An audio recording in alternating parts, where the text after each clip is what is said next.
morning, my dear students. Today is the third day of your online classes. In the previous classes, we had discussed about the topic phrases and clauses. हमने आपको शुरुआत के दो classes में discuss किया था कि phrase क्या होता है और क्लॉज क्या होता है. चलिए एक बार फिर से मैं रिकॉल करवा देता हूँ. फ्रेज क्या होता है तो मैंने आपको बताया था कि a group of words that never gives complete meaning, it just gives some sense. एक ग्रुप ऑफ वर्ड तो रहे लेकिन अगर वो कंप्लीट मीनिंग नहीं दे रहा है, it means that is phrase. फिर मैंने इसमें रिमेंबर करके आपको पढ़ाया था कि a phrase doesn't have subject verb agreement. Phrase में कभी भी सब्जेक्ट और वर्ब दोनों नहीं हो सकता है. Are you getting my point or not? एक बार मैं देख लेता हूँ सब कुछ क्लियर तो है.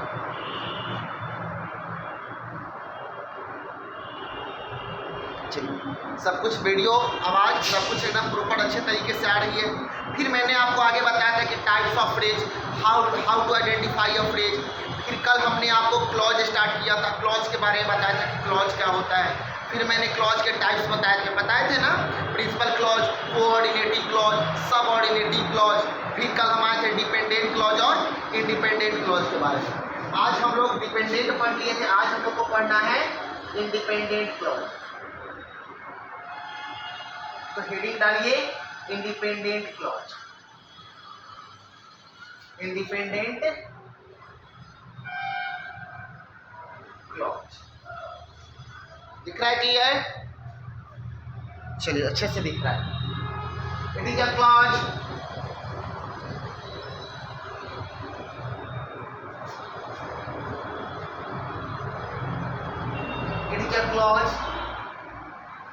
that always give, it is a clause that always give complete sense, complete meaning या सेंस आप जो चाहे लिख सकते हैं. ऐसा क्लॉज जो हमेशा कैसा मीनिंग दे? कंप्लीट मीनिंग दे. ऐसे क्लॉज को हम कौन सा क्लॉज कहते हैं सर? Independent clause. अगर मैं लिख दूं आई एम अ टीचर, मैं आपसे पूछूं कि ये कैसा क्लॉज है? I am a teacher. आपका आंसर क्या होना चाहिए? Is it a dependent clause और अन इंडिपेंडेंट क्लॉज? ये डिपेंडेंट क्लॉज है और अनडिपेंडेंट क्लॉज है. Sir here it is giving a complete sense. तो ये कैसा से क्लॉज है? इंडिपेंडेंट क्लॉज है. You can say it is an independent clause or also principal clause.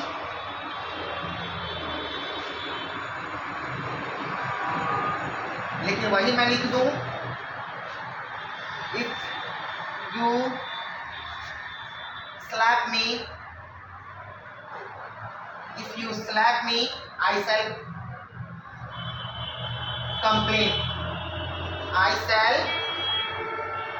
complain.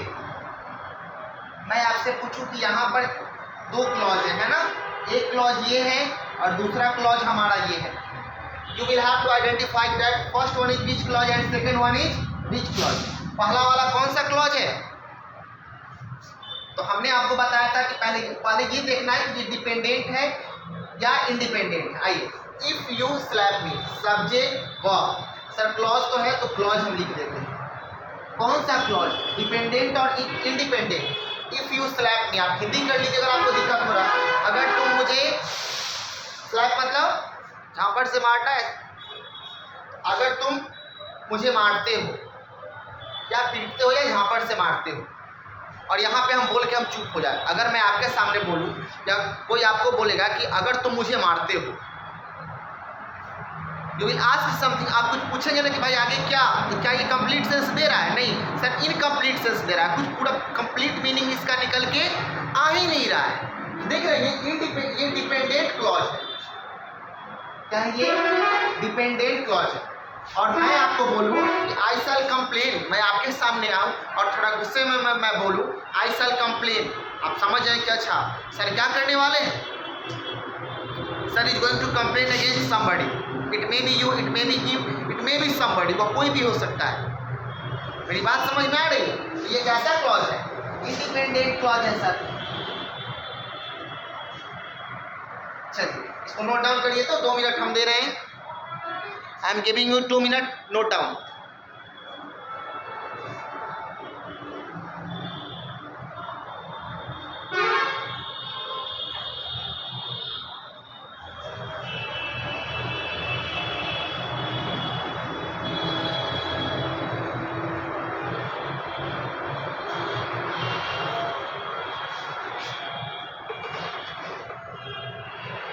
इसको अच्छे से नोट डाउन करिए।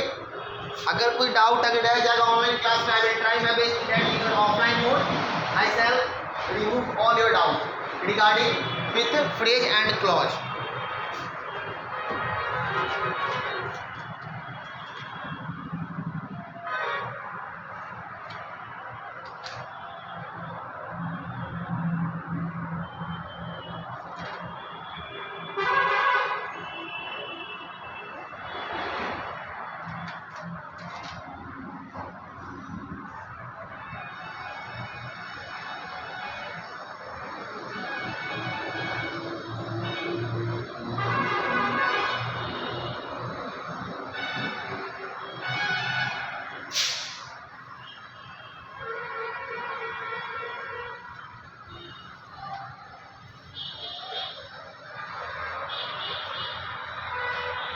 चलिए, I hope you have noted down, आप लिख चुके होंगे।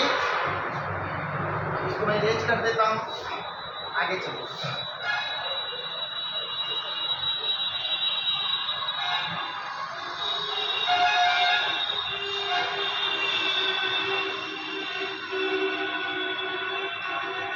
नोट करके एक चीज लिखिएगा, नोट करके पॉइंट लिख लीजिए।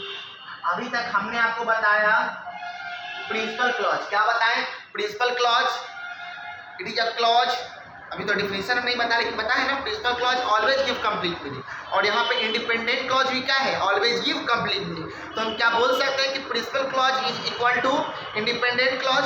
प्रिंसिपल क्लॉज ही हमारा क्या है? प्रिंसिपल क्लॉज का ही सेकेंड नाम हमारा इंडिपेंडेंट क्लॉज है। तो आप लिख लीजिए ये सब ना, थोड़ा मैथमेटिकल लिखिए कि आपको आसानी हो गया। Principal clause is equal to independent clause. Independent clause क्या हम फिर लिख सकते हैं कोऑर्डिनेट क्लॉज?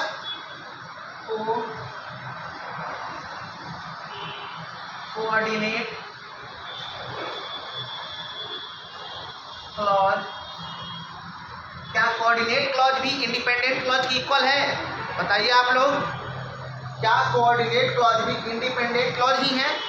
नहीं है। कोऑर्डिनेट क्लॉज भी हमारा कंप्लीट मीनिंग देता है। बस अंतर क्या है दोनों में? The basic difference is that कि सर कोऑर्डिनेट क्लॉज के पहले कोऑर्डिनेटिंग कंजंक्शन लगा रहता है, बट कंप्लीट मीनिंग तो देता है।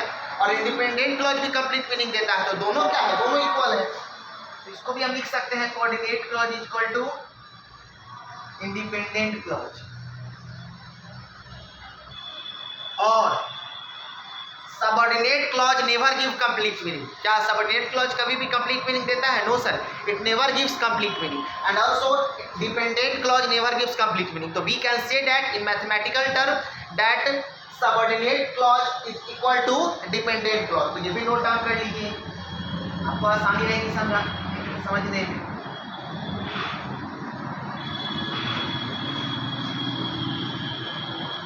Subordinate clause is equal to dependent clause.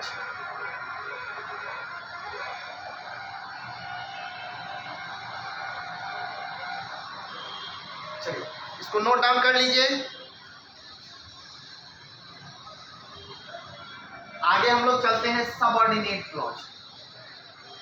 मैं कोशिश कर रहा हूं कि आप क्लॉज चैप्टर अप टू 7-8 तक मैं आपको पढ़ा दूं, अभी फिर दिक्कत ना हो। फिर सबऑर्डिनेट क्लॉज देखिए, सबऑर्डिनेट क्लॉज को भी 3 पार्टों में डिवाइड किया गया है। Subordinate clause is divided into 3 parts: noun clause, adjective clause और adverb clause. Noun clause, adjective clause और adverb clause. Note down. Subordinate clause को भी 3 पार्टों में हमने क्या किया है, डिवाइड किया है, noun clause, adjective clause, adverb clause. इसके बारे में भी हम लोग पढ़ेंगे, इसको नोट डाउन कर लीजिए अच्छे से पहले।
I hope that you have note down all the concepts regarding to clause and subordinate clause। अब इसको मैं इरेज कर रहा हूँ, ठीक है।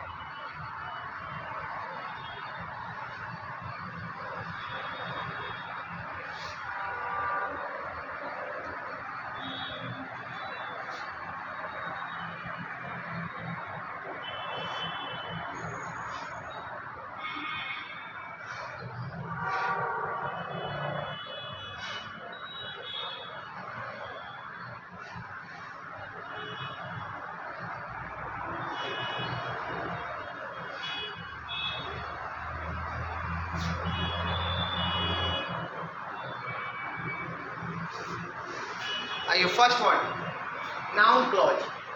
पहला क्या डालिए, नाउन क्लॉज। नाम से ही पता चल रहा है कि क्लॉज एक ऐसा क्लॉज जो कैसे फंक्शन करे, नाउन की तरह, that is called noun clause. तो डिफिनेशन आइडेंटिटी भी लिख देंगे, it is a group of word, it is a group of words that act as noun, ठीक है। ठीक है, group of word that act as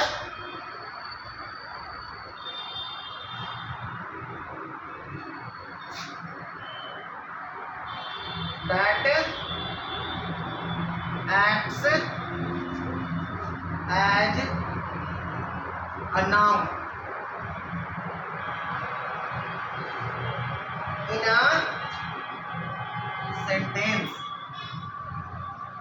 ठीक है भाई।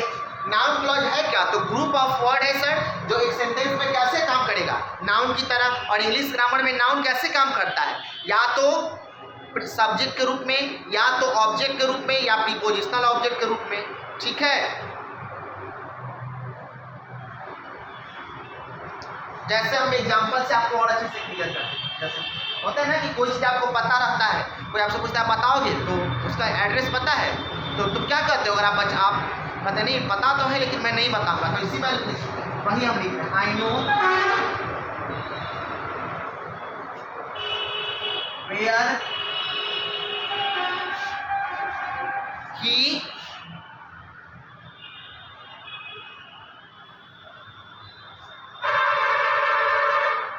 आई नो, थोड़ा ऊपर हम लिखते हैं ना कि नीचे जगह बनेगा, वेयर ही लिव्स। अब देखिए हमको इसमें पहचानना है कि भाई नाउन क्लॉज इसमें है क्या, नाउन क्लॉज इसमें कौन है। तो देखिए आई नो, एक तो हमारा ये है, ठीक है, दूसरा हमारा ये है। कैसे सर, तो देखिए आई नो व्हाट, क्वेश्चन करिए। ऑब्जेक्ट पहचानने के लिए हमने आपको बताया कि क्वेश्चन करिए व्हाट और whom से। अगर आंसर मिल रहा है तो वो क्या है हमारा नाउन, वो हमारा नाउन में क्या है ऑब्जेक्ट है। तो क्वेश्चन करिए आई नो व्हाट, मैं क्या जानता हूँ, ये जानता हूँ कि वह कहाँ रहता है। तो व्हाट से क्वेश्चन करने पर सर आंसर मिल रहा है, सर इट मीन्स ये हमारा क्या है सर, ये हमारा नाउन क्लॉज है। और नाउन क्लॉज में भी क्या है, सब्जेक्ट बन क्या रहा है, नो सर, नाउन क्लॉज में ये क्या बन क्या रहा है, नाउन क्लॉज में ये ऑब्जेक्ट बन क्या रहा है। क्लियर है,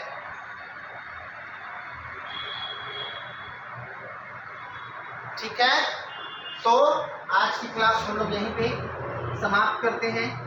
नाउन क्लॉज के बाद कल मैं आपको एडजेक्टिव क्लॉज में आपको कल पढ़ाऊंगा।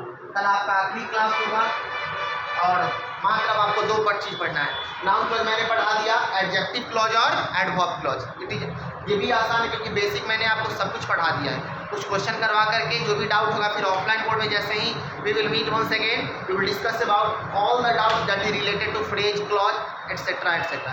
तब तक के लिए have a good day. I hope you are doing your well. हाँ, मिलते हैं कल, चलिए।